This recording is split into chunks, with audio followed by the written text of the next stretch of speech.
Hoy vamos a explorar el increíble ascenso y los secretos ocultos de la familia Habsburgo, una dinastía que en su momento fue la más poderosa de Europa.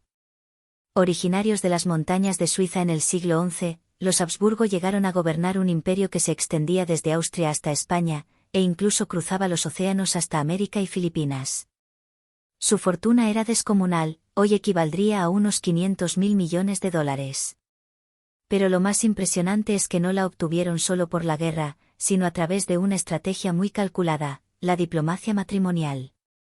Detrás del brillo de sus coronas, sin embargo, se escondían secretos oscuros. Rumores de escándalos por endogamia, maldiciones familiares y luchas internas alimentaban la leyenda. ¿Cómo lograron tanto poder? ¿Y qué los llevó finalmente a la extinción en 1918? La historia comienza con una ambición: fusionar todos sus dominios en un imperio gigantesco. Era una visión irresistible para los Habsburgo, y tenían una fórmula clara para mantener su hegemonía: casarse entre ellos mismos. Su meta era simple: unir sangre con sangre, mantener las tierras dentro del clan y asegurar que el poder jamás saliera de manos Habsburgo.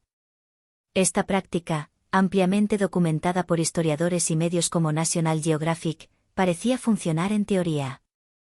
Pero en la realidad, los continuos matrimonios entre parientes cercanos tuvieron consecuencias genéticas graves. Una de las más notorias fue la llamada mandíbula Habsburgo, un prognatismo extremo que daba a figuras como Charles I y Felipe IV de España un mentón prominente y una mordida inferior muy marcada, convirtiéndose en un rasgo distintivo de la dinastía. Pero el problema no era solo estético.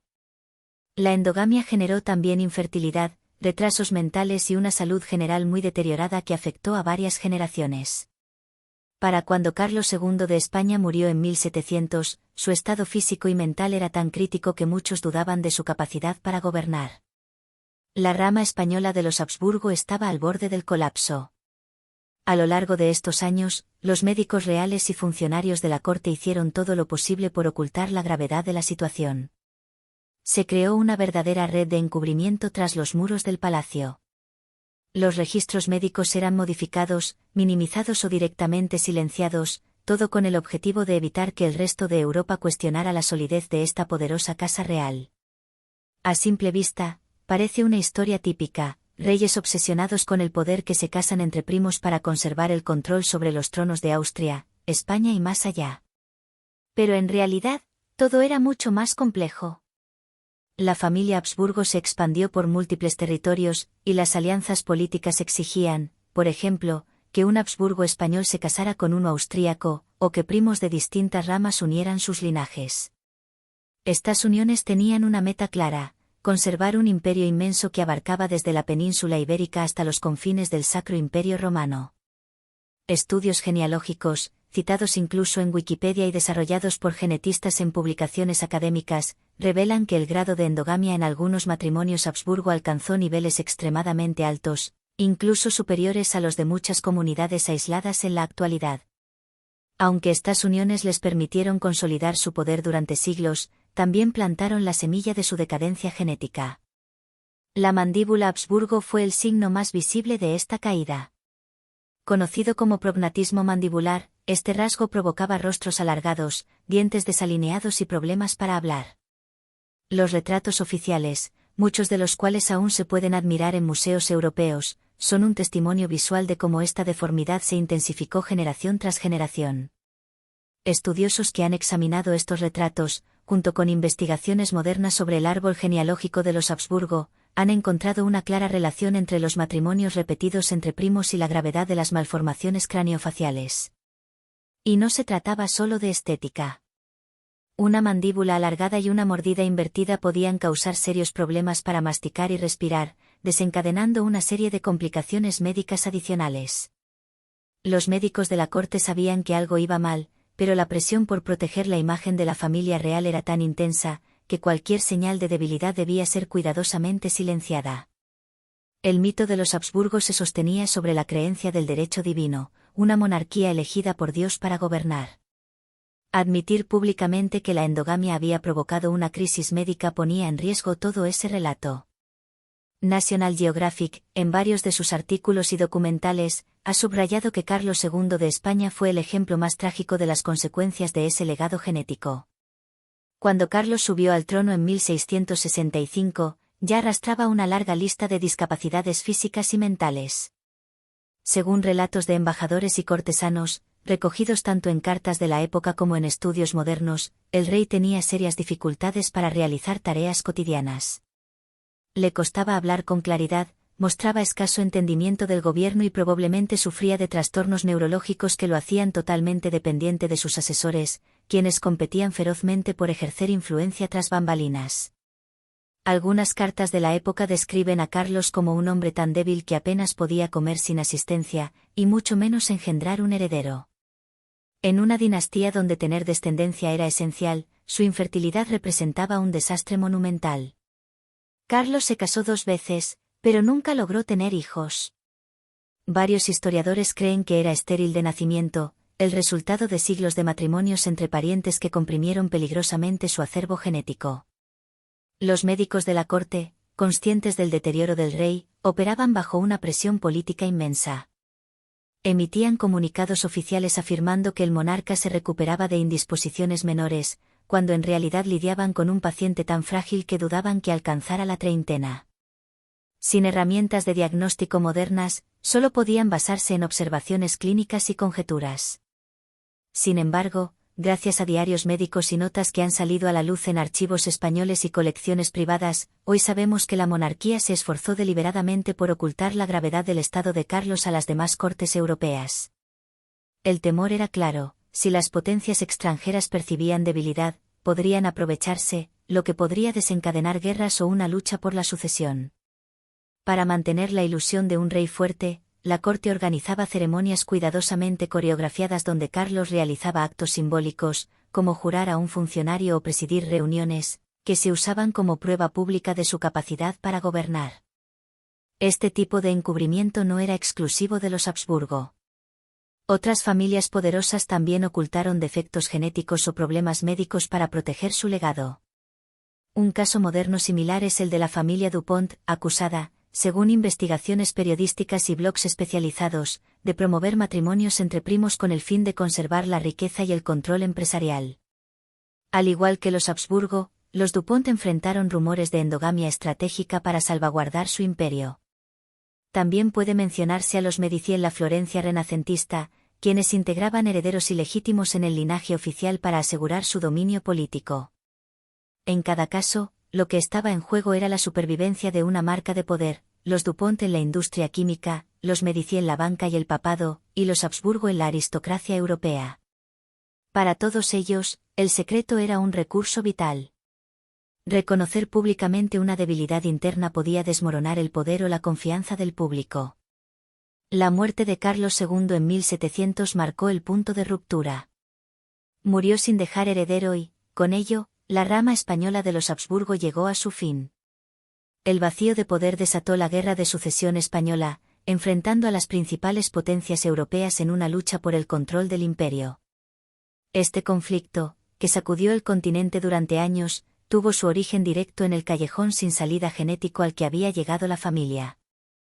Muchos historiadores coinciden en que si Carlos hubiese estado lo bastante sano para tener hijos, el mapa político de Europa en el siglo XVIII habría sido radicalmente distinto. Pero incluso tras su muerte, el encubrimiento continuó. Los comunicados oficiales lo presentaron como un monarca digno que falleció por causas desconocidas. Si se realizó una autopsia, sus resultados fueron ocultados o destruidos. El mito debía sobrevivir, aunque el linaje ya no lo hiciera. Algunas cartas privadas que han llegado hasta nosotros describen con crudeza el estado del cuerpo de Carlos II tras su muerte. Las enfermedades y malformaciones que lo aquejaban eran tan severas que embalsamarlo fue un desafío fuera de lo común. Aunque hoy en día los genealogistas identifican claramente la endogamia como la causa principal de su deterioro, en su tiempo la corte se esforzó por presentar su muerte como la de un rey piadoso que fallecía de causas naturales. Jamás se admitió que siglos de matrimonios entre parientes habían condenado a la rama española de los Habsburgo. Para entender la base científica de estos problemas hereditarios, genetistas contemporáneos han analizado retrospectivamente el árbol genealógico de la familia. Un estudio ampliamente citado, referenciado en Wikipedia y respaldado por publicaciones serias, calculó los coeficientes de endogamia de varios monarcas. Los resultados fueron alarmantes. En el caso de Carlos II, el nivel era tan alto que haría estremecer a cualquier genetista moderno. La repetición de uniones entre tíos y sobrinas, o entre primos, creó un círculo cerrado de genes que multiplicó el riesgo de trastornos genéticos mucho más allá del conocido prognatismo. Las consecuencias fueron devastadoras: infertilidad, abortos espontáneos, sistemas inmunológicos debilitados y, posiblemente, discapacidades de aprendizaje. La misma estrategia que pretendía unir ramas familiares para conservar el poder territorial terminó por provocar un colapso biológico. Y ese colapso fue cuidadosamente ocultado por médicos al servicio de la realeza, que sabían bien el riesgo político de que estos problemas salieran a la luz. En sus informes, usaban eufemismos y descripciones vagas para referirse a lo que hoy sería diagnosticado como defectos congénitos severos. A pesar del velo de secretismo, el arte se convirtió en una herramienta reveladora. Muchos retratos oficiales de los Habsburgo encargados por la corte fueron sutilmente modificados. Los pintores, conscientes del simbolismo de cada trazo, intentaban suavizar los rasgos mandibulares o darles un aire de nobleza. Algunos diarios de artistas mencionan ángulos específicos o retoques hechos para estilizar el rostro del retratado. Los estudios modernos han detectado un patrón: muchas imágenes muestran a los miembros de la familia en vista de 3/4, en lugar de perfil, ocultando así la prominencia de la mandíbula. En cuadros de Carlos V o Felipe IV se puede intuir la deformidad, pero rara vez es tan evidente como lo describían los contemporáneos. En cambio, bocetos menos formales o piezas de arte no oficiales muestran un prognatismo mucho más acentuado, confirmando los testimonios de la época. Era arte al servicio de la propaganda, cuidadosamente diseñado para que el pueblo nunca viera la magnitud real de la decadencia genética de su realeza. Mientras tanto, Felipe II, otro pilar de la dinastía, manejaba con igual cautela las riquezas que llegaban del Nuevo Mundo. Según documentos encontrados en archivos como el de Simancas y el Archivo Histórico Nacional, parte del oro proveniente del Virreinato del Perú no seguía el circuito habitual del tesoro real. En lugar de llegar a las arcas oficiales, ciertos envíos desaparecían del registro contable y luego reaparecían como fondos asignados a la Inquisición. Felipe II, firme defensor del catolicismo, justificaba estas maniobras bajo el manto del deber religioso. Usaba un lenguaje de devoción y misión sagrada que disuadía a cualquiera de cuestionar por qué esos recursos nunca ingresaban a la contabilidad del Estado. Informes de cargamentos que partían de puertos como Lima o Callao muestran cantidades mayores de oro que las que finalmente llegaban a Sevilla. Aunque tormentas o piratas podían explicar algunas pérdidas, la coincidencia con periodos de intensa actividad inquisitorial es más que sospechosa. Cada gran oleada de autos de fe, esos espectáculos públicos en los que los acusados de herejía eran juzgados y castigados, parecía coincidir con uno de esos desvíos de oro. Para la población del siglo XVI, todo esto se justificaba con el argumento del fervor religioso. Felipe II, alabado por su austeridad y entrega espiritual, supo construir una imagen de rey devoto, mientras tras bambalinas consolidaba el poder inquisitorial con recursos que, oficialmente, nunca existieron. Wikipedia señala que Felipe II llegó a vivir durante un tiempo en el Escorial, un complejo monumental que era al mismo tiempo palacio y monasterio. Allí, rodeado de un ambiente profundamente religioso, muchos en su entorno veían como un deber moral canalizar fondos hacia el Santo Oficio. Para ellos, era una forma justa y necesaria de proteger a España de toda amenaza espiritual, ya fuera el protestantismo, el judaísmo o cualquier otra herejía. En una época marcada por las secuelas de la Reforma, la monarquía española justificaba cualquier acción, por severa que fuera, en nombre de la pureza espiritual del reino. Por eso, cualquier insinuación de que esta misión sagrada pudiera estar financiada con oro desviado del tesoro oficial era rápidamente silenciada. Sin embargo, al revisar los registros oficiales, las cifras no mienten. Historiadores han señalado que el oro extraído de los Andes superó por mucho a cualquier otra importación en ciertos años. Blogs especializados incluso mencionan cargamentos con 40 o 50 cofres adicionales por barco, una magnitud que permitía que incluso pequeñas cantidades no registradas representaran enormes sumas de dinero. Y ese dinero podía financiar todo el aparato inquisitorial: inquisidores, carceleros, escribanos, informantes y, ocasionalmente, verdugos. Cada vez que se organizaba un gran auto de fe, había gastos logísticos, construcción de tribunas, confección de túnicas negras para los condenados, pagos a funcionarios para controlar al público. Nada de eso era gratuito. Las finanzas de la monarquía española del siglo XVI eran notoriamente complicadas. Felipe II arrastraba enormes deudas con banqueros europeos como los Fugger y los Belser, mientras financiaba guerras costosas en Flandes, Italia y el Mediterráneo. Los registros de la Contaduría Real detallan esos gastos militares, pero curiosamente casi no mencionan asignaciones para la Inquisición, a pesar de que su actividad nunca se detuvo. Una explicación plausible es que parte del oro americano iba directamente a manos de los inquisidores, sin pasar por las cuentas oficiales.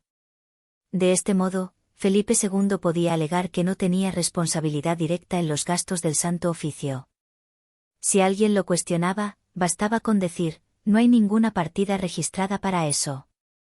Así evitaba cualquier escrutinio y mantenía la ilusión de separación entre la corona y la represión inquisitorial.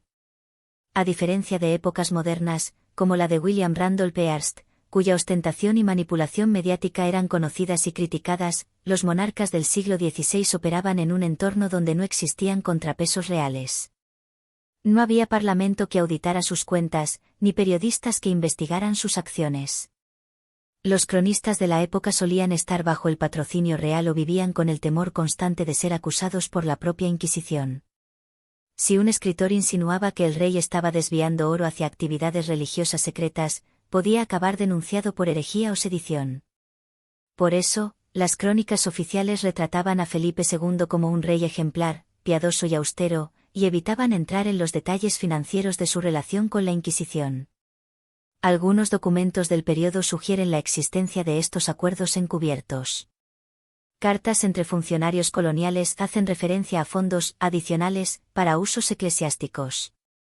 Otras instrucciones daban órdenes a los contables para registrar ciertos faltantes como pérdidas en el mar o saqueos de piratas. Cuando se cruzan estas notas con los registros conservados en los archivos españoles, aparece un patrón revelador: los déficits suelen coincidir con periodos de intensa actividad inquisitorial.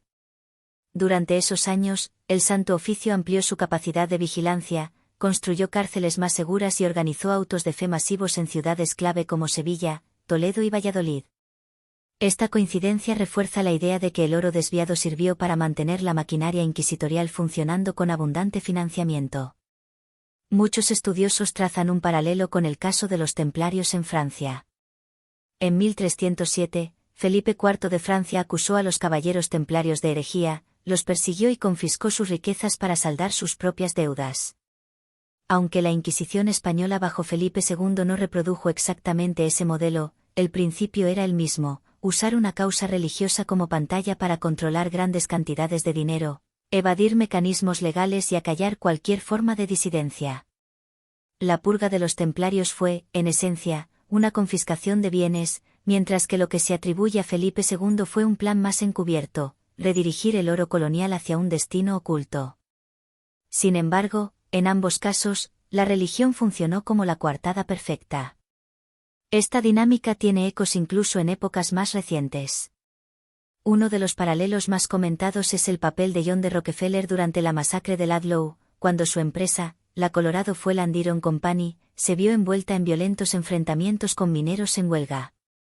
Aunque los contextos son distintos, el patrón es similar: una figura poderosa, como Rockefeller o Felipe II, mantenía una fachada de distancia o ignorancia, mientras en la práctica facilitaba medidas represivas tras bambalinas. Felipe II proyectaba la imagen del rey devoto, dejando la gestión de las finanzas inquisitoriales en manos de sus ministros, que en teoría operaban con independencia.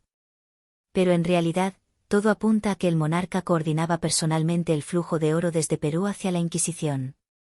¿Cómo se rastrean esas desviaciones? Una forma es cotejar los registros portuarios de Sevilla con los libros contables de la monarquía. Por ejemplo, si un galeón llegaba en 1580 con 200 lingotes de oro, sería lógico encontrar ese valor reflejado como ingreso fiscal. Sin embargo, en ciertos cargamentos examinados por historiadores, aparecen discrepancias. faltan 30 o 40 lingotes que nunca figuran en los libros reales. Incluso si se contemplan factores como contrabando, corrupción de funcionarios o ataques piratas, la frecuencia con que estas pérdidas coinciden con aumentos en la actividad inquisitorial es llamativa. Justo en 1580, por ejemplo, se incrementaron los juicios por infiltración protestante en España, lo que demandó más vigilancia, más cárceles y más personal. Todo encaja, aunque la prueba directa siga siendo esquiva. Entonces, ¿por qué tanto interés de la corona en sostener la Inquisición? En parte por un fervor religioso real. El siglo XVI fue la cima de la Contrarreforma. España y el papado veían el protestantismo como una amenaza directa, y la Inquisición era su respuesta contundente. Pero además de la fe, había razones políticas.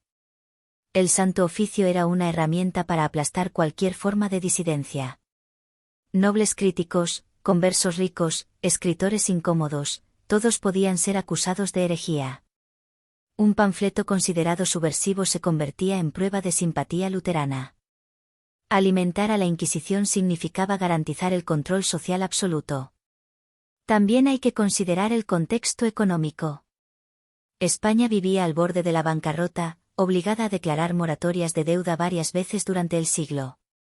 El imperio luchaba guerras en múltiples frentes, contra los otomanos en el Mediterráneo, contra los protestantes en los Países Bajos y más tarde contra Inglaterra. La Armada de 1588 fue una empresa monumental en términos de gasto. Oficialmente, los ingresos reales más abundantes provenían de la plata extraída en México y Perú. Pero gran parte de esos fondos ya estaban comprometidos, debían servir para pagar deudas o equipar ejércitos. Financiar directamente a la Inquisición podía resultar impopular o, al menos, difícil de justificar ante los banqueros europeos, quienes querían garantías de que sus préstamos servirían a fines estratégicos y militares, no religiosos. En ese sentido, desviar parte del oro fuera del circuito oficial permitía mantener el foco del presupuesto visible en la guerra, mientras se sostenía a la Inquisición en secreto. Era un sistema paralelo que operaba debajo de la mesa, y que mantenía a todos los actores contentos, al menos en la superficie. Llamar a esta operación oro robado puede depender de la óptica desde la que se mire. Desde una perspectiva moderna, redirigir fondos públicos sin registro es claramente malversación. Pero desde el punto de vista de un leal del siglo XVI, el rey tenía plena autoridad sobre esos recursos. Para muchos, asignar ese oro a la defensa de la fe era no solo un derecho, sino un deber. En aquella época, las líneas entre el tesoro de la corona y el patrimonio personal del monarca eran difusas. Y la monarquía defendía que mantener la ortodoxia católica no era solo una convicción personal, sino una condición para la supervivencia del Estado. Si la herejía se propagaba, se decía, el imperio entero estaría en peligro. Y en ese contexto, cualquier medida, incluso las más opacas, se justificaba como una acción por el bien mayor. Vincular el secretismo financiero con el fervor religioso podía hacer que acciones cuestionables se percibieran no como delitos, sino como medidas necesarias en una guerra sagrada por la salvación de las almas. A comienzos del siglo XVI, Europa era un campo de juego dominado por ambición política. Las coronas cambiaban de manos como piezas de ajedrez, y dinastías como los Habsburgo, los Valois y los Tudor competían ferozmente por controlar reinos e influencias dispersas por todo el continente. En ese clima de intrigas, un acontecimiento en 1519 dejó al descubierto el poder absoluto del dinero para determinar el destino político más codiciado de la época, la corona del Sacro Emperador Romano. Según fuentes históricas, Maximiliano I, cabeza de la Casa de Habsburgo, desvió en secreto la asombrosa suma de 850.000 florines hacia un puñado selecto de electores, asegurando así que su nieto Carlos, quien pronto se convertiría en Carlos V, obtuviera el trono imperial. No fue simplemente una maniobra política, sino un escándalo directo de compra de votos que, de haberse revelado plenamente, habría sacudido los cimientos de la legitimidad imperial. Sin embargo, con el respaldo cómplice de aliados papales ansiosos por mantener intacto el relato del derecho divino, todo fue convenientemente silenciado. Este patrón de encubrimiento se repite en la historia, desde las manipulaciones papales asociadas a los Medici, hasta la imagen filantrópica cuidadosamente construida por magnates como Andrew Carnegie. En esa época, el título de emperador del Sacro Imperio Romano no era hereditario, sino decidido por un grupo selecto de príncipes electores, arzobispos, duques y reyes que votaban para elegir al nuevo emperador. Aunque el sistema pretendía equilibrar las fuerzas dentro del imperio, en la práctica, el dinero podía inclinar la balanza con facilidad. Maximiliano lo entendía bien. Ya cerca del final de su vida, tenía un objetivo claro: asegurar el ascenso de su nieto Carlos. Este ya era rey de España y duque de Borgoña, pero convertirse en emperador cerraría el círculo de poder de los Habsburgo en Europa. El mayor obstáculo era Francisco I de Francia, un monarca ambicioso que aspiraba al mismo título. Francia había ganado fuerza, y Francisco sabía que portar la corona imperial lo colocaría por encima de cualquier otro soberano europeo. Así, la elección de 1519 fue cualquier cosa menos simbólica. Se convirtió en una puja directa, con la facción Habsburgo, tras la muerte de Maximiliano, ofreciendo sumas cada vez mayores para superar las promesas francesas.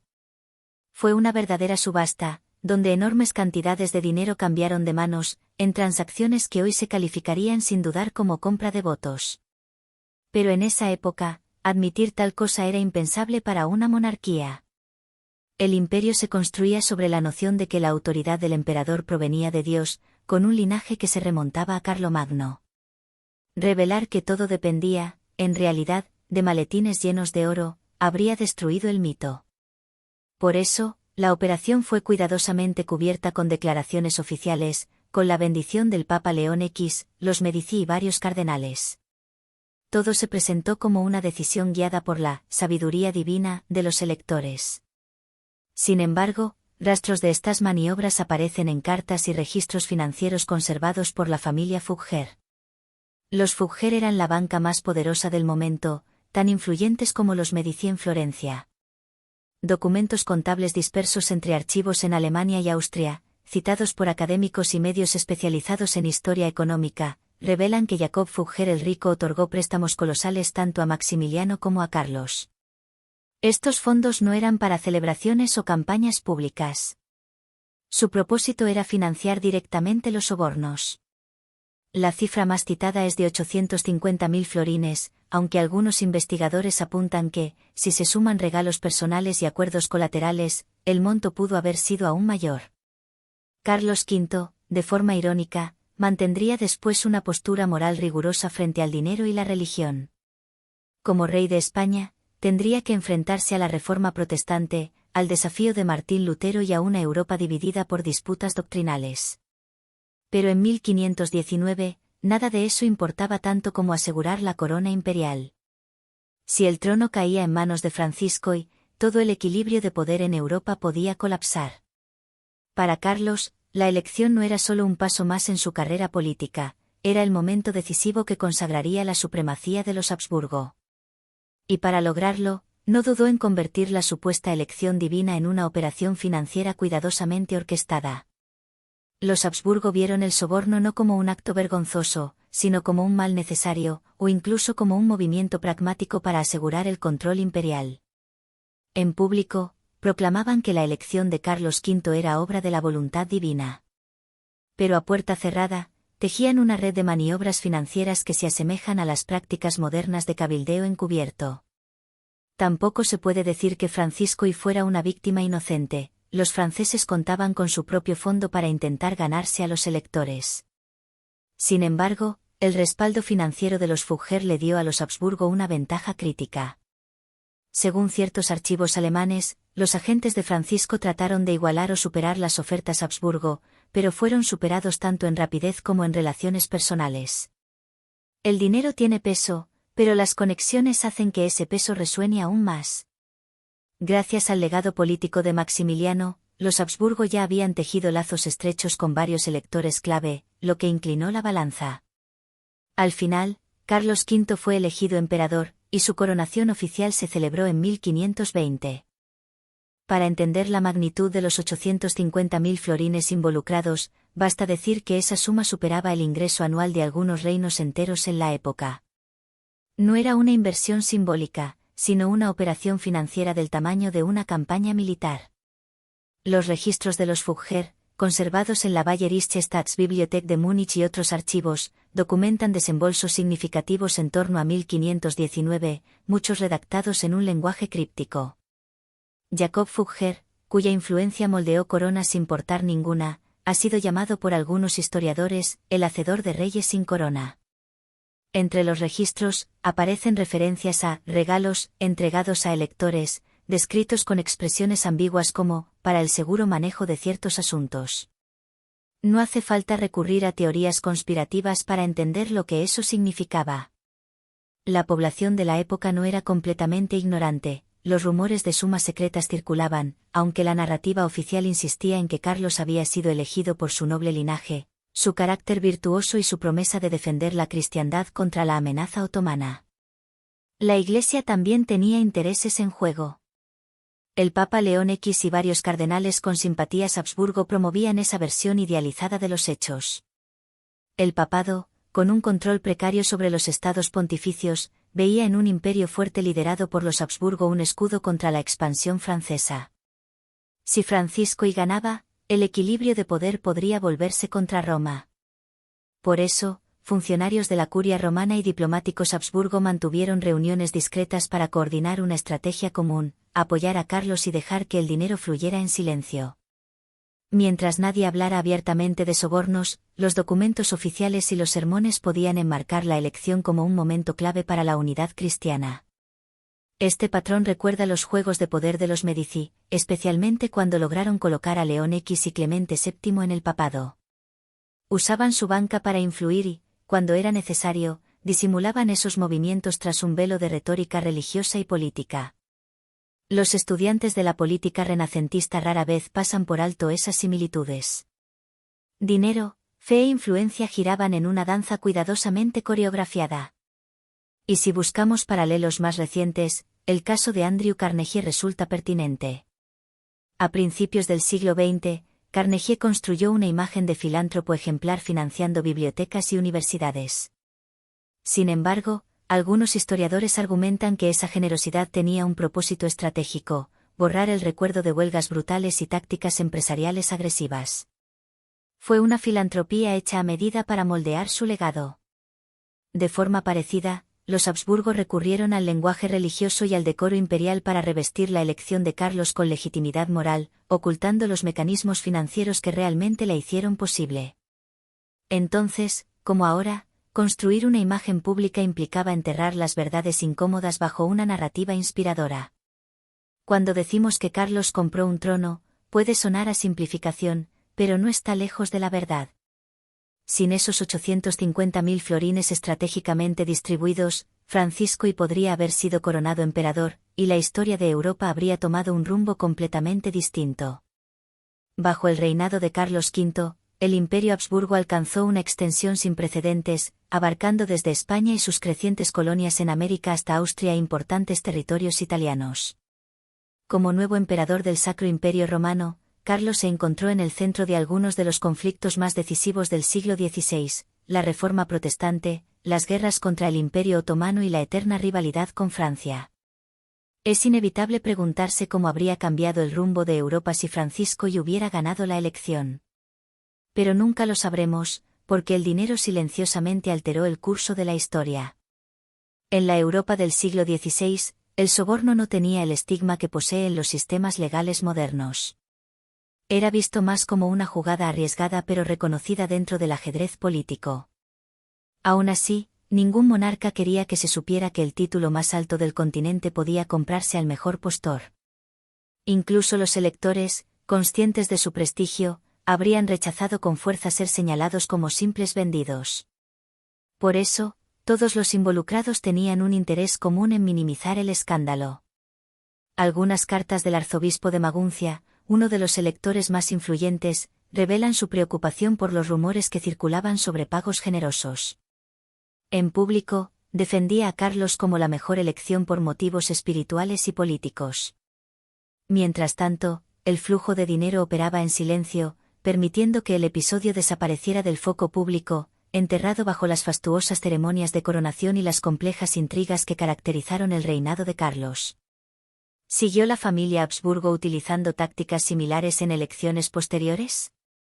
Algunos sugieren que sí, que continuaron endulzando acuerdos cuando era necesario.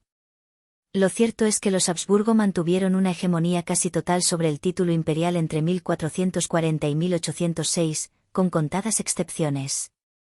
Sin embargo, muchos historiadores prefieren ser cautelosos antes de tildar cada elección de manipulada.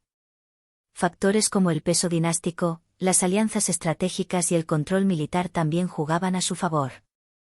La evidencia directa de sobornos masivos como los de 1519 es limitada. Ese episodio destaca precisamente porque hay registros bancarios concretos y testimonios claros. En elecciones posteriores, pudo haber incentivos económicos o presiones políticas, pero la documentación es más difusa. Los investigadores exploran cartas entre electores y embajadores, diarios personales, actas de las dietas imperiales y crónicas urbanas en busca de pistas.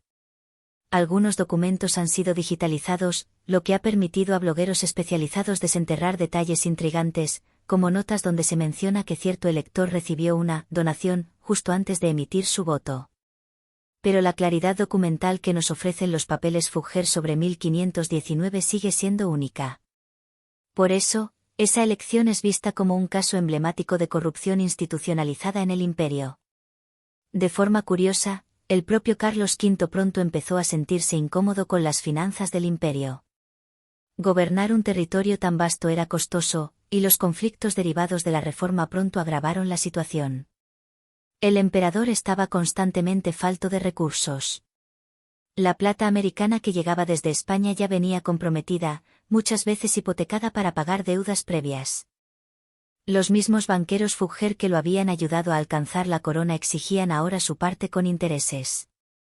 Existe incluso una anécdota, posiblemente apócrifa, en la que Carlos bromeaba diciendo que los verdaderos gobernantes del imperio eran los Fugger, porque sin ellos nunca habría sido elegido ni podría haber financiado las guerras que vinieron después.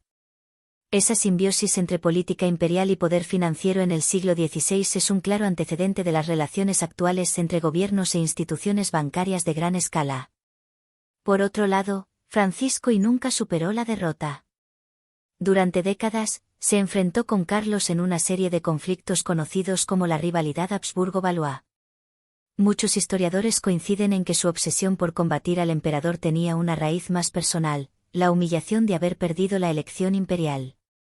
Si Francisco creía, con o sin razón, que no fue su falta de mérito sino una montaña de florines lo que decidió la votación, entonces es comprensible que el resentimiento alimentara su determinación de desafiar a Carlos en cada oportunidad. Una elección secreta, una bolsa de oro y un imperio entero colgando en la balanza, así se forjó el destino de Europa. La historia, entonces, va mucho más allá de un simple caso de corrupción. Se convierte en un ejemplo de cómo un solo movimiento estratégico, como una elección imperial comprada, puede desencadenar rivalidades que redefinen la manera en que Europa libraría sus guerras durante décadas. Es una muestra clara del poder transformador que puede tener un escándalo financiero oculto tras bambalinas. En este contexto de intrigas dinásticas, pocos conocen la historia completa de Juana de Castilla, más conocida como Juana la Loca. Pasó casi medio siglo encerrada, primero por orden de su padre, Fernando II, y después por su propio hijo, Carlos V.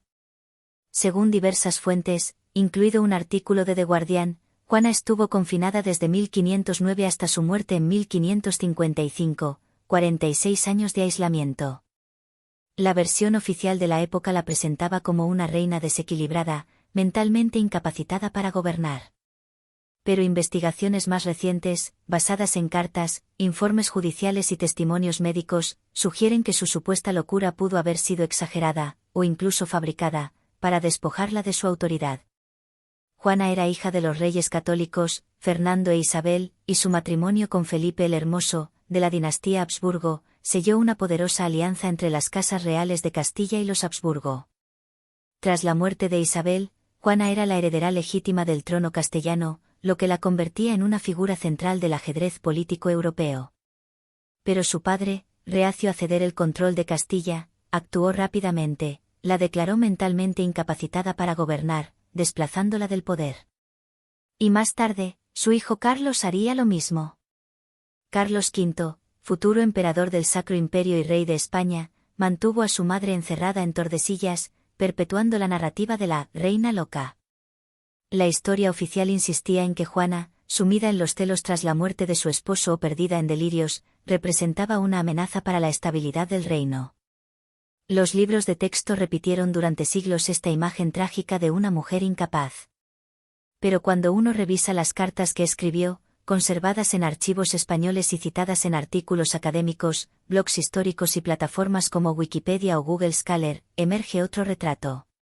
En esas cartas, Juana expresa dolor por la pérdida de Felipe, sí, pero también lucidez al hablar de su situación política. Implora por su liberación y por la oportunidad de ejercer su autoridad como reina. No suena como alguien desconectada de la realidad, sino como una mujer plenamente consciente del entorno hostil que la rodea.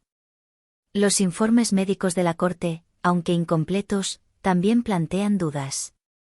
Algunos doctores mencionan que Juana era melancólica o tenía episodios de tristeza intensa. Pero en otros documentos, se deja constancia de que su razonamiento seguía intacto y su salud física era buena.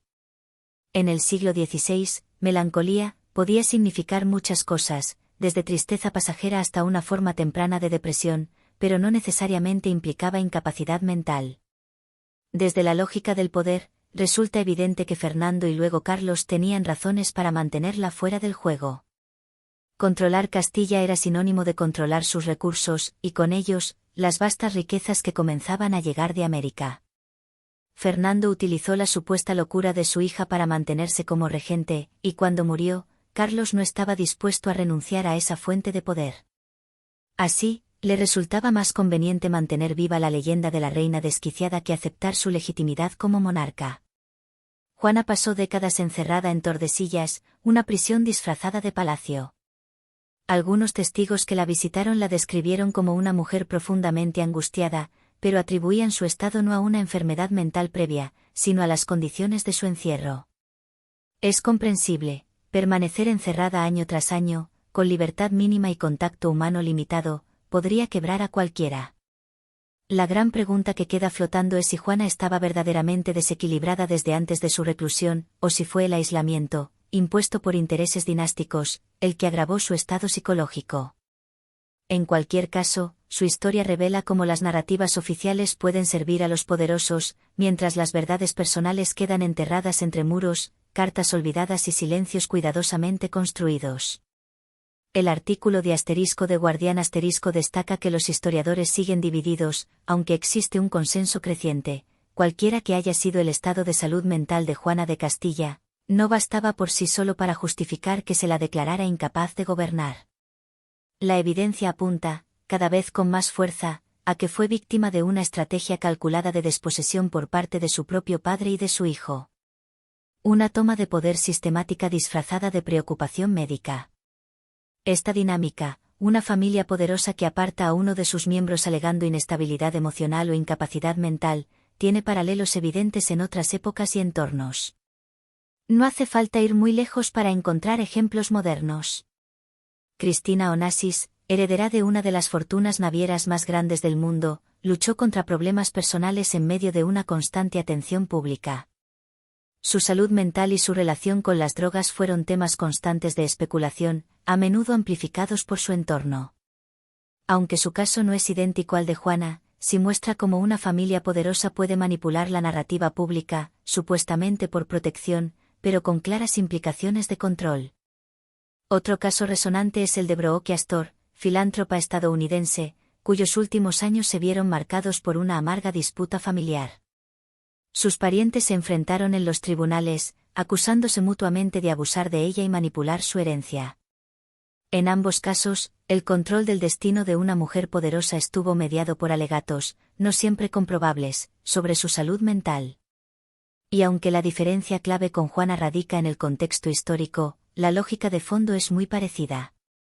En el siglo XVI, Juana vivía en un mundo donde la monarquía tenía un poder casi absoluto. No había cortes independientes que pudieran revisar legalmente su confinamiento. No existían periódicos ni medios que pudieran generar presión pública. En Inglaterra, los Plantagenet habían enfrentado rebeliones y alzamientos cuando se disputaba el poder, pero en el caso de Juana, la estrategia fue más silenciosa y eficaz: mantenerla encerrada, alimentar rumores sobre su locura y asegurarse de que casi nadie pudiera verla. La corona controló cada aspecto de su imagen. Así, la historia de la reina desquiciada ganó fuerza, repitiéndose por generaciones. En algunas versiones se llegó a decir que Juana llevaba consigo el ataúd de Felipe por puro delirio, un detalle espectacular que los historiadores modernos consideran improbable o, al menos, tremendamente exagerado. Lo cierto es que Juana vivió encerrada en Tordesillas desde 1509 hasta su muerte en 1555. 46 años de reclusión. Las condiciones no siempre fueron iguales. Algunos relatos indican que, en ciertos momentos, sus guardianes le permitían asistir a actos religiosos o gozar de pequeñas libertades. En otros, estaba bajo una vigilancia estricta, prácticamente incomunicada. Fuentes contemporáneas señalan que su hija Catalina vivió con ella durante una etapa, brindándole compañía. Pero incluso eso terminó cuando la joven alcanzó edad casadera.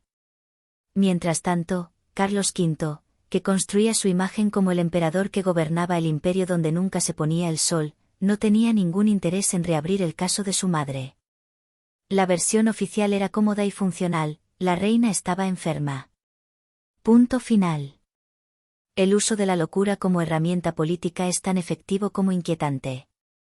En el contexto de la Europa medieval y moderna temprana, bastaba con insinuar desequilibrio para descalificar a alguien del poder. Y si se trataba de una mujer, las probabilidades eran aún mayores. La determinación, la independencia, incluso el duelo expresivo, podían interpretarse como síntomas de histeria o desequilibrio emocional. El caso de Juana resuena con otros ejemplos menos conocidos de mujeres nobles declaradas inadecuadas para heredar por motivos similares. Al insistir en la supuesta incapacidad de Juana, Fernando I y Carlos después no solo se apropiaron de Castilla, se aseguraron de conservarla. Y Castilla no era cualquier botín. Era la joya de la corona española, más poderosa incluso que Aragón, con acceso a los recursos del Nuevo Mundo. Los cronistas de la época, muchos al servicio de los gobernantes, ayudaron a consolidar esta imagen. Algunos textos del siglo XVI hablan de arrebatos violentos, de una reina descontrolada, o de su negativa a enterrar a Felipe. Son relatos repetidos, pero probablemente inflados. De lo que no cabe duda es que la imagen de Juana fue moldeada por el poder político que la rodeaba. Y que esa imagen, más mito que verdad, terminó reemplazando a la mujer real. Historiadores modernos, respaldados por documentos archivísticos españoles, argumentan que aunque Juana sí atravesó un duelo intenso, el rumor de que llevaba el cuerpo de su esposo a todas partes fue, con toda probabilidad, una pieza de propaganda. Su padre y su hijo necesitaban una narrativa lo suficientemente impactante como para justificar su encierro ante la nobleza y la Iglesia. La imagen de una reina tan fuera de sí que no podía desprenderse del cadáver de su marido resultaba perfecta para ese fin. Con el paso del tiempo, esta historia se convirtió en la anécdota más emblemática de su supuesta locura. Pero si uno examina las cartas que han sobrevivido, encuentra rastros de una mujer que escribía con claridad. Una claridad cargada de frustración, sí, pero claridad al fin. En sus escritos, Juana implora mayor libertad, protesta contra su aislamiento y pregunta por qué se le niega el contacto con sus hijos. No son los delirios de alguien perdido en un mundo de fantasía, sino las palabras de alguien plenamente consciente de su situación, atrapada en una jaula de poder. ¿Sufría episodios de depresión o inestabilidad? Es posible. Existen algunas señales que apuntan en esa dirección. Pero también es plausible, y tal vez más lógico, que el propio entorno represivo agravara cualquier ansiedad que ya pudiera tener. Imagina perder a tu madre, Isabel la Católica, una de las figuras más dominantes de la época. Luego perder a tu esposo, y poco después ser declarada loca por tu propio padre, quien además te aparta del trono que legítimamente te corresponde. A eso se suma que, al llegar a la mayoría de edad, tu hijo Carlos decida seguir el mismo camino, dejarte donde estás porque el arreglo le conviene. El peso psicológico de esa cadena de traiciones sería devastador para cualquiera. Además, está el tema de cómo se manejaban los diagnósticos médicos en la corte. Los médicos reales podían ser fácilmente influenciados o presionados para reforzar la narrativa oficial. Si uno declaraba que la reina mostraba signos de locura, eso se convertía en un instrumento más para justificar su confinamiento. Si otro médico opinaba lo contrario, ese informe podía ser ignorado o desacreditado. Era, en efecto, una medicina al servicio del poder. Una dinámica que se asemeja a casos modernos de tutelas forzadas, donde ciertos psiquiatras son elegidos por su alineación con la voluntad del familiar que busca el control. En tiempos de Juana, no existía ninguna institución que pudiera intervenir.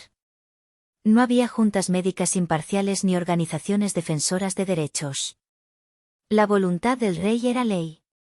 Y en ese contexto, encerrar a Juana no fue solo una decisión familiar o personal. Fue una maniobra política cuidadosamente ejecutada. España estaba en pleno proceso de construcción de un imperio global.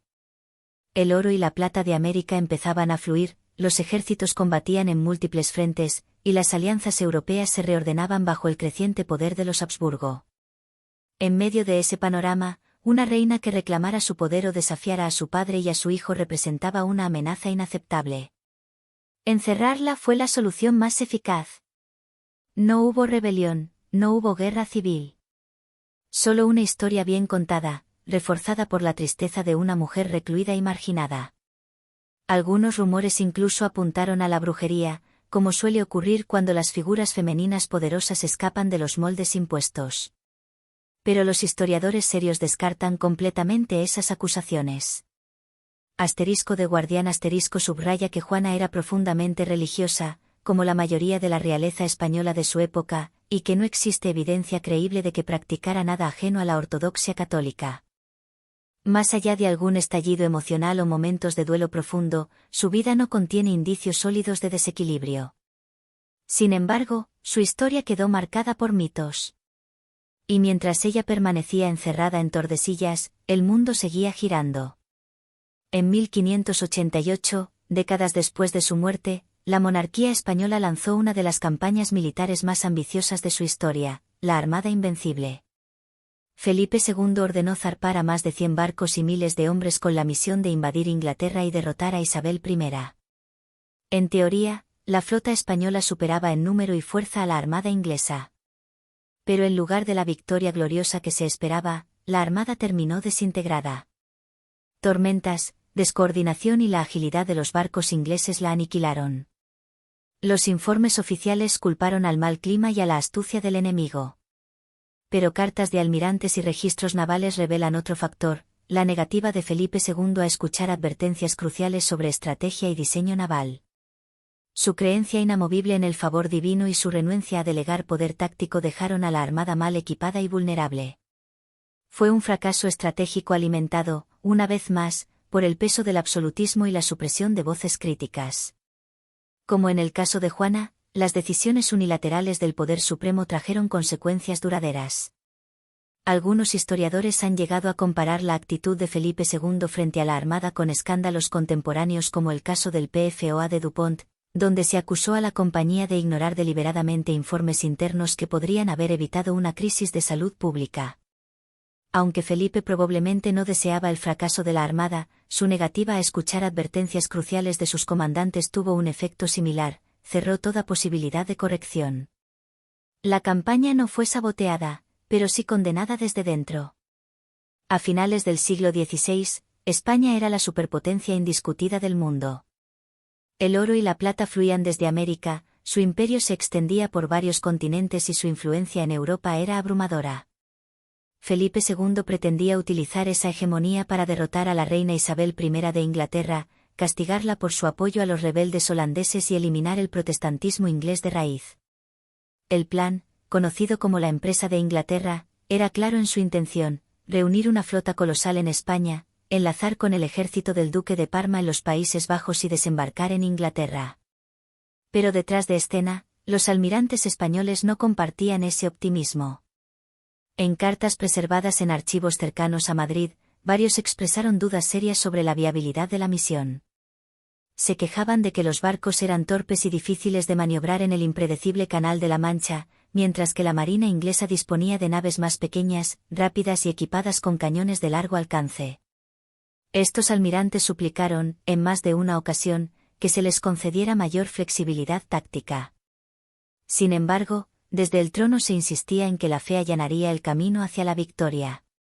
Según diarios del almirante Juan Martínez de Recalde, citados en blogs especializados en historia naval, Felipe II y su corte estaban convencidos de que la justicia divina de su causa compensaría cualquier deficiencia estratégica. Cuando el almirante Santa Cruz murió durante los preparativos, el mando recayó en el duque de Medina Sidonia, un aristócrata leal pero sin experiencia marítima. Informes de espías, conservados en archivos británicos, recogen rumores de malestar entre los oficiales españoles. Algunos temían que Medina Sidonia fuese demasiado indeciso para comandar una operación de esa magnitud. A pesar de las advertencias, el rey insistió en seguir el plan original, cruzar el canal, encontrarse con el ejército de Parma y atacar Inglaterra. Pero esa estrategia dependía de una sincronización perfecta y condiciones meteorológicas estables, dos factores improbables en una zona famosa por sus tormentas. Las sugerencias de los comandantes para cambiar el enfoque fueron ignoradas. La situación recuerda a un ejecutivo corporativo que ignora alertas internas porque el plan ya está en marcha. Historiadores han trazado paralelismos entre esta terquedad real y la actitud de DuPont cuando altos directivos desestimaron las advertencias de sus propios científicos sobre los peligros del PFOA. En ambos casos, la resistencia a adaptar el plan generó una vulnerabilidad crítica. Cuando la Armada finalmente zarpó, las tormentas frente a la costa portuguesa dispersaron varios barcos, forzando reparaciones y retrasos. La coordinación con las fuerzas de Parma se volvió aún más improbable. Algunas cartas de capitanes españoles, aún conservadas en archivos navales, pedían urgentemente una estrategia de contingencia. Pero desde Madrid, el mensaje era siempre el mismo: confiar en la providencia, evitar cualquier signo de debilidad y seguir el plan sin desviaciones. Esta insistencia en mantener una confianza inquebrantable puede sonar noble en teoría, pero en la práctica bloqueó cualquier posibilidad de adaptación. Los estudiosos lo consideran un tipo de sabotaje pasivo. No hay intención de fallar, pero sí una estructura que impide responder con eficacia a lo inesperado. Cuando la Armada finalmente se acercó a Inglaterra, la diferencia táctica fue brutalmente evidente. Los ingleses, liderados por marinos veteranos como Francis Drake, usaron maniobras rápidas y fuego de artillería preciso para contener a los españoles. El ataque con barcos incendiarios en Calais provocó caos entre los pesados galeones de la Armada. Atados a una formación estricta mientras esperaban en vano el enlace con Parma, los comandantes españoles no lograron reorganizarse eficazmente. Documentos ingleses, conservados en los archivos nacionales en Kew, muestran que Drake y sus hombres se sorprendieron al ver cuán poco ofensiva era la respuesta española. Esperaban un enfrentamiento directo, una batalla feroz cuerpo a cuerpo, pero los españoles nunca supieron capitalizar su superioridad numérica. Fue una derrota no por falta de recursos ni de valor, sino por la negativa a escuchar, adaptarse y compartir el control operativo. Una lección antigua con ecos muy actuales. Los historiadores consideran que uno de los errores más graves de la Armada fue la rígida obediencia de los oficiales españoles a las órdenes inflexibles de Felipe II, lo que generó indecisión crítica en momentos clave. Cuando los vientos empujaron a la flota hacia el norte, no hubo reacción inmediata, ni una estrategia para salvar la misión. El almirante Medina Sidonia, en sus despachos dirigidos a la corte, algunos de ellos citados por Garrett Mattingly en su influyente obra de Armada *, aparece como un líder atrapado, desesperado por recibir nuevas instrucciones, que nunca llegaron. La situación recuerda a aquellas cadenas burocráticas donde actualizaciones urgentes desde el terreno se pierden entre capas de formalismo. Felipe II, distante en su corte, confiaba en que la justicia divina se impondría. Rodeado por cortesanos que compartían su visión o temían contradecirlo, ignoró las voces de alerta. Era una cultura de silencio y obediencia, comparable a lo que ocurre en algunas corporaciones actuales, como en el caso DuPont, donde informes sobre sustancias químicas peligrosas fueron suprimidos o desestimados por la alta dirección. Así, mientras los barcos españoles se dispersaban en las costas de Escocia e Irlanda, golpeados por tormentas y faltos de suministros, miles de marineros y soldados perecieron. Cartas que han sobrevivido, como una del almirante Diego Flores de Valdés, citada por J. H. Elliot, muestran frustración e impotencia. Flores de Valdés se lamenta de que el rey ignorara súplicas constantes por mayor flexibilidad estratégica. Otro documento, escrito por un intendente a bordo de uno de los galeones más grandes, habla de advertencias enviadas antes de la partida que jamás fueron respondidas. Ninguno de estos escritos usa la palabra sabotaje, pero el mensaje es claro: la negativa sistemática a aceptar consejos críticos fue una forma de ruina autoinfligida. Tras el desastre, la versión oficial apuntó a las tormentas como la causa principal. Ni los errores tácticos, ni la falta de preparación, ni la rigidez del mando. El relato sirvió para preservar el prestigio del rey, igual que las empresas modernas recurren a campañas de relaciones públicas para desviar el foco de la negligencia interna. Felipe incluso agradeció públicamente a Dios por haber salvado a los barcos que lograron regresar, convirtiendo la tragedia en una lección de fe, no de estrategia fallida. Con el tiempo, rumores de un sabotaje más profundo comenzaron a circular, especialmente en las cortes extranjeras deseosas de erosionar la imagen del poder español. Se habló de sobornos de agentes ingleses, de traiciones dentro de la propia Casa Habsburgo.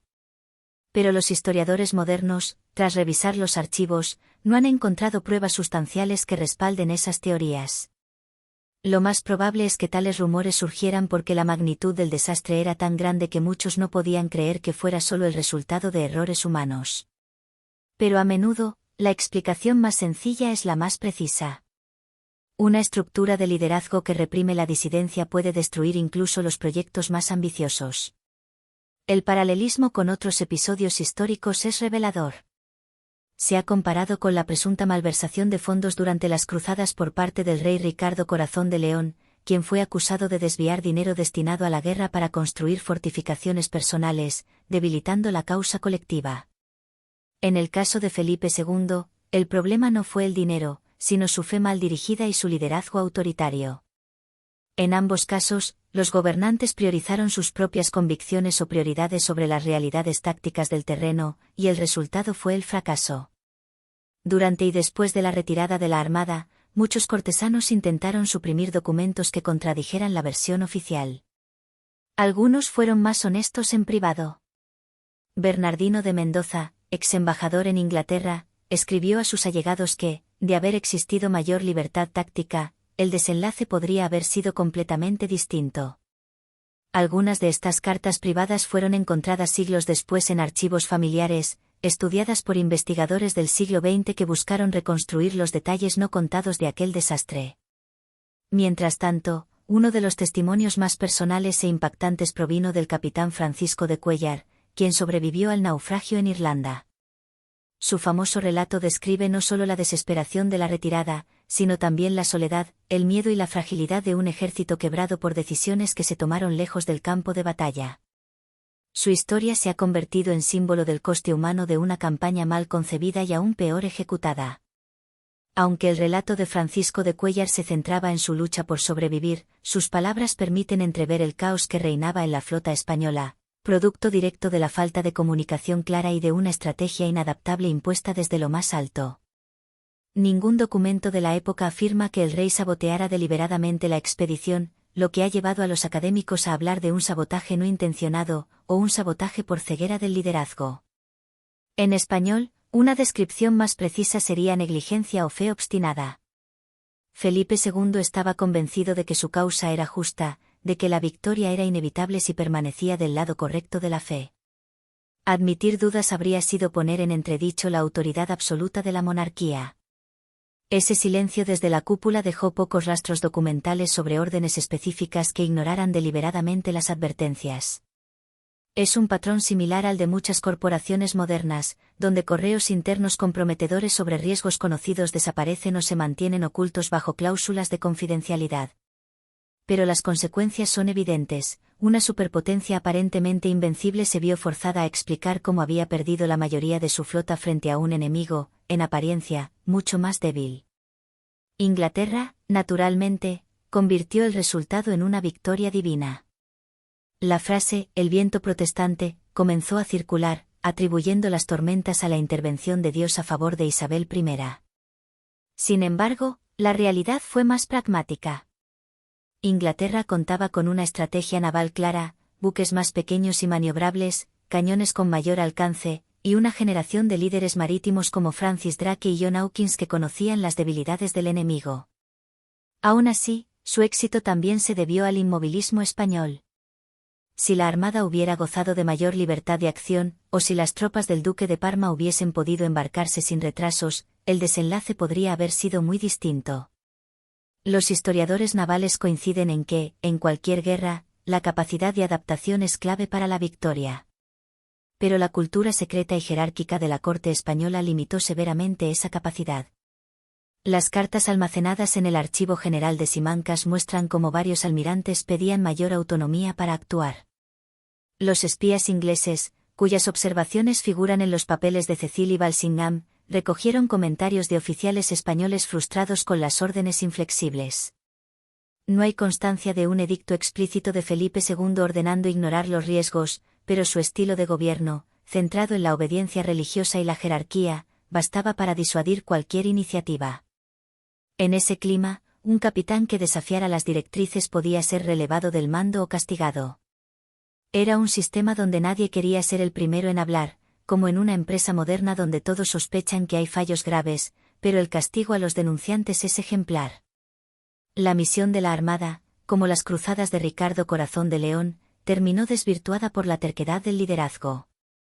Ricardo fue acusado de malgastar impuestos en castillos personales, Felipe, de ignorar que el arte de la guerra naval había cambiado para siempre.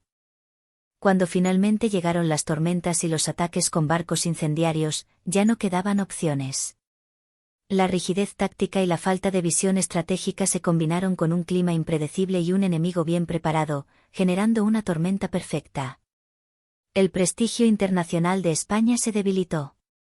Aunque el imperio aún conservaba vastos territorios y recursos, otros estados comenzaron a desafiar su hegemonía con mayor confianza. Felipe II, por su parte, nunca reconoció una falla personal. Atribuyó la derrota a los designios divinos, y sus asesores reforzaron esta versión. Documentos internos y testimonios de embajadores venecianos muestran que la corte promovió la idea de que la misión casi había logrado su objetivo, frustrada únicamente por fenómenos naturales. Esa narrativa se mantuvo viva durante décadas. Escritores y cronistas españoles del siglo XVII repitieron el relato, silenciando convenientemente los errores humanos que precipitaron uno de los fracasos navales más significativos de la historia.